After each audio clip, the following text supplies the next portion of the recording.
So I'm working on a video right now comparing different Stratocasters, American-made Strats, to try and determine who's making the best Strat today. And GNL is part of that video. And literally just now I was doing some research on the history of GNL just to make sure I had some facts right and some features on the guitar correct. And I just came across something that's actively developing right now. It seems that as of a few days ago, GNL has furloughed most, if not all, of their US factory employees. So I found this gear page thread here, which is talking about it.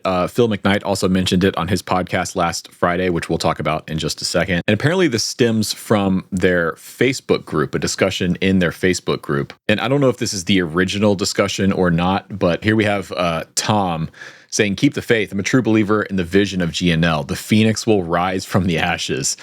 It ain't over till the fat lady sings." And scrolling through the comments here, it's typical Facebook page type stuff. There's a reason I haven't logged into Facebook in a long time. Now, we don't know exactly what's going on yet. This is all speculation. As far as I can tell, GNL hasn't announced anything, any kind of bankruptcy or closure. All we know is they have apparently furloughed those factory employees, which is not a good sign. Now, we don't necessarily know why. It's probably a combination of things.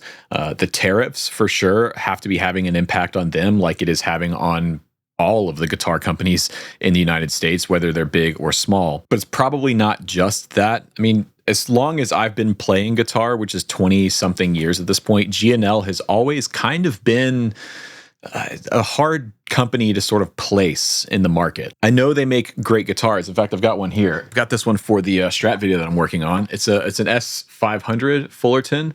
It's a great guitar. And I've always heard it said that in some ways, a GNL is like more Fender than a Fender. Leo went on to use GNL as a way to develop his original designs from the 50s and 60s even further, like the dual fulcrum tremolo and these MFD pickups. Like, there's some really cool engineering and design here. And there's no doubt that GNL has that sort of as a cool factor. It's like a Fender, but not. It's a Fender, but different. And it's Leo's design. But I want to focus on this thing I saw on this gear page thread. It says, "I can't vouch any of the details in this message, but I ran across the following long piece on Reddit, posted by a former employee today." Now, the alleged former employee says, "Please pardon my anonymity, as I'm still currently employed in this industry.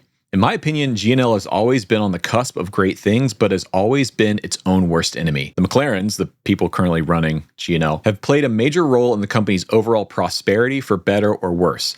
Phil McKnight has shared some great insights about GNL on his channel, and I think he's pretty much spot on. Here are a few topics I've seen discussed that I might be able to shed some light on. The Tribute series, which is their import series of guitars. While I was employed at the Fullerton factory, the Tribute series is what kept the doors open and the lights on. The profit margin on those instruments was far better than US-made models. They were the financial backbone of GNL during my time there. When a new container arrived near the end of the month, the final assembly department would often put US production on hold to QC the imports and get them shipped out to dealers. Tariffs. While the instruments are made in the USA, many components and materials are imported. Tuning machines, bridges, and more all come from overseas. Tariffs undoubtedly affect these costs. All other manufacturers face this too, so GNL is very unlikely to be immune. If the Tribute line still plays a major role in their bottom line and those instruments are impacted, it would be devastating. This is why I have said since the beginning, these tariffs and the way they are being implemented are incredibly stupid and will end up hurting and potentially killing manufacturers and brands and companies in our industry. And potentially GNL is the first to go. Potentially. We don't know yet. Payroll. During my time with the company, my payroll was always on time as far as I can recall. However, I can confirm through contacts still at GNL that this has not always been the case in recent years. Some former high-level employees were owed tens of thousands of dollars when they left and waited many months to be paid out. US production. While I was there, it was my understanding that once instruments were completed and inventoried, GNL received a loan or credit from a lender or financial institution for those guitars. This meant they didn't need to invoice a dealer or customer before receiving an advance for that inventory. This is actually more common in the industry than I realized. There were months when the warehouse was literally full of hundreds, yes, hundreds, of unsold US-made guitars, yet we were still pushed to continue producing more to make the end of the month numbers look good. I have no idea if this practice is still in place, but at the time it was very concerning to see. All in all, G&L has been plagued for decades by poor marketing, terrible upper management, and even worse financial decisions. I've known the McLarens for years, and trust me, they are not liked or respected in the industry. I can wholeheartedly say the company would do best to continue without them. I wish all the current employees the best, and hopefully the brand will continue in any way that honors Leo Fender's legacy. So assuming all this is true, I think that paints a pretty good picture of where G&L is currently at and how they got there as a company. It seems like a combination of negative factors, some of them being self-inflicted and some of them just being a sign of the times, like the tariffs and like the industry sort of recovering from the fall after the COVID guitar boom. So let's see what Phil McKnight has to say. This is from his podcast posted on his channel last Friday. I'll have the whole thing linked down below. Phil has a great channel, Know Your Gear. If you don't follow Phil McKnight and you're a guitar nerd on YouTube, you should absolutely go check him out. Part of the thing you're probably not aware of is G&L is a very, very, very small company. Even the tributes, the made by Cortec import guitars, they're not buying containers and containers of these guitars. In fact, as you guys know, I did G&L factory tours and I hung out with them, and my assessment of them was the G&L facility, not the one custom builder, because I got a guy who builds custom stuff for them. Not him, the whole facility, so we're talking about the USA side, not the import stuff, was smaller than Fender Custom Shop in volume. So just to give you an idea, that's where I would put that.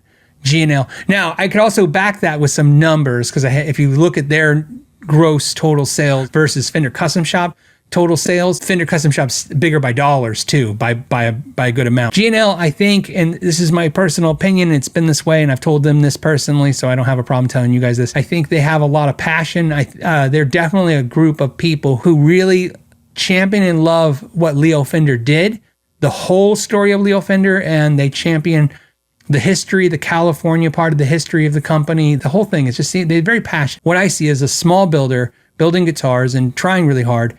And I think that should be their messaging. And I've said this to you guys many times. You know, one of the reasons I did not sell G&Ls for a long time in the store was the rep would come in and he would be like, "You don't need Fenders, we got G&Ls." And I was like, people prefer Fenders. I always think, and I told this to the G&L guys, if he would have came in one day and say, "I see you got Fender Custom Shop here, you know, we'll give you the same, if not a better margin. And these are just as unique and they're just as good and they're half the price of your customer." Like if he would have said to me, "We make less or the same guitars volume-wise as Fender Custom Shop, but at a lesser price than Fender production pricing," I think I could have told that to my customers. That's a story I could have conveyed to them. They walk in and they go, "Yeah, I just never been a G&L friend." I'm like, "Well, pick it up and play it."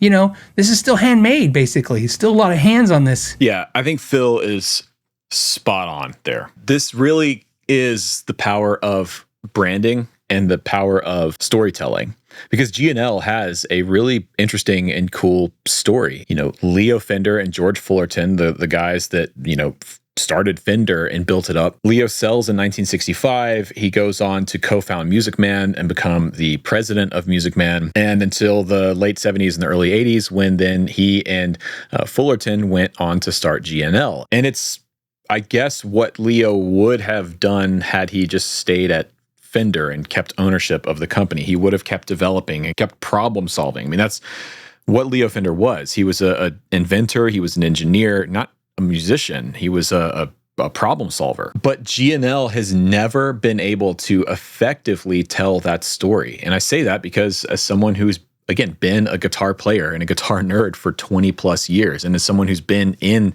this industry from the content side since 2018, I can tell you, like, G&L just has never really stepped up and told that story in any real effective way. And without that story, when you look at any G&L, you kind of just see like a knockoff Fender. That's what I thought they were for a long time. I would go to, there's one local music shop here in North Atlanta that carried G&L for years, and unfortunately that store's no longer open. But I would go and look at them and just think like, what is that? It's a Fender, but it's a weird headstock and they've got weird pickups on it. And one of the guys would try and describe the history, but this is why storytelling matters. So I hope G&L weathers the storm. I hope they make it. They're a great brand with a great history and a great story. I don't want to see any company fall or any employees lose their jobs.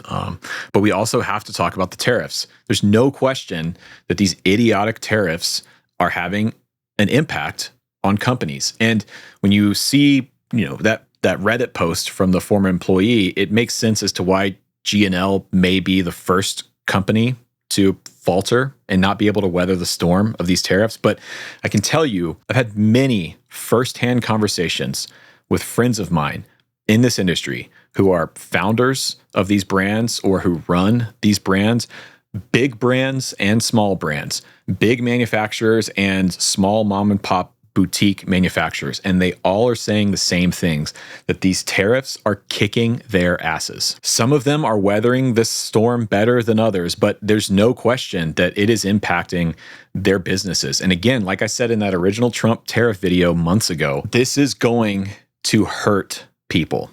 This is going to crush people's businesses, their livelihoods. This is how they provide for themselves and their families. It's not just gear we're talking about here. We're not just talking about, a Fullerton S500 guitar and whether or not it's better than the Fender or whatever. We're talking about people's livelihoods, their careers. So again, I don't know what will become of G&L. I hope that they make it through. Maybe they get bought out by another company or brought under new management. It sounds like that's probably what needs to happen regardless. Okay, editor Rhett here. So as I'm editing this video, I've got my Discord server pulled up here, and I asked some of the people in the Discord server, had they heard about this story and what do they think about it? Which, by the way, sign up for the Discord, links down below. It's a ton of fun over there. But just a few moments ago, Edmund in the Discord server posted, "I've heard from a fairly reliable source they are being bought." Now, this is all rumors at this point. There's nothing to back any of this up. So take all of this with a grain of salt as of right now. He goes on to say, "They said it won't be a surprise, but can't say who. Said the guy who told me they were being bought is a shop owner. He just said the buyer wouldn't be a surprise." Then John says, "I checked with a friend at another Southern California guitar company. He also said he's heard they're being sold. No idea on the buyer." So again, just to reiterate, these are nothing but rumors at the moment, but I think this does make sense. And if I had to guess right now who I think the potential buyer could be, I actually think there's a case to be made for Fender buying G&L. Kind of makes sense, right? It's the whole more of a Fender than a Fender thing. They could bring G&L into the fold with the rest of the Fender lineup. It'd give them the ability to sort of offer more variations on their existing models, the Strats, Tellys, Jazzmasters, etc., but in that G&L brand. And again, the story of that brand is one of innovation and progression and problem solving. And unlike G&L, Fender actually is quite good at the storytelling and branding stuff. I've worked with them before in the past couple of years on some launches. They have an incredibly talented and capable team of filmmakers and storytellers over there that do a very good job of marketing their brand. So if you had to ask me right now, maybe it's Fender. But again, these are rumors. I don't know. Perhaps we'll find out sooner rather than later. Tell me, if you're watching this video and you are like me, you don't know much about G&L, like what makes them different than Fender. If you knew about them and you knew about the story and the history and the legacy of Leo Fender and George Fullerton coming in and sort of continuing to iterate on those original Fender designs from the 50s and 60s, if you knew more about the dual fulcrum tremolo design or the pickup design, anything like that, would you be more interested in a G&L guitar? I think I would if I knew about that stuff, because it's cool. It's like a Fender. It looks like a Fender, and it kind of really is a Fender if you think about it, but different. It's not just another S-type or T-type guitar. They are kind of their own thing, which is nice. But the fact that they haven't been able to effectively tell that story or get that branding or out there, in my opinion, is a big part of the reason why they are currently in the position that they are in. That and the tariffs. So, like I said, I hope G&L makes it through. I don't want to see this guitar company go under. I don't want to see any of these companies go under. Again, to me, this is really about the people making the instruments. It's not just the guitar or the pedal or the amp or whatever. It's the people behind it that really matter here. So let me know what you think in the comments section down below. I'll try and keep an eye on this story as it develops. I'll have links to everything in the description box down below. Join the Discord down there. Also links to Philip McKnight's channel and the original Gear Page thread that I saw, if you want to head on over there and check it out. If you'd like to support my channel, check out some of my video courses linked in the description box down below. We've got some interesting course bundles that we're now offering, so if you'd like to check any of that stuff out, links are down there. It's a great way to support what I'm doing here, and I greatly appreciate it. My name is Rhett Scholl. Thank you so much for watching, and I'll catch you on the next one.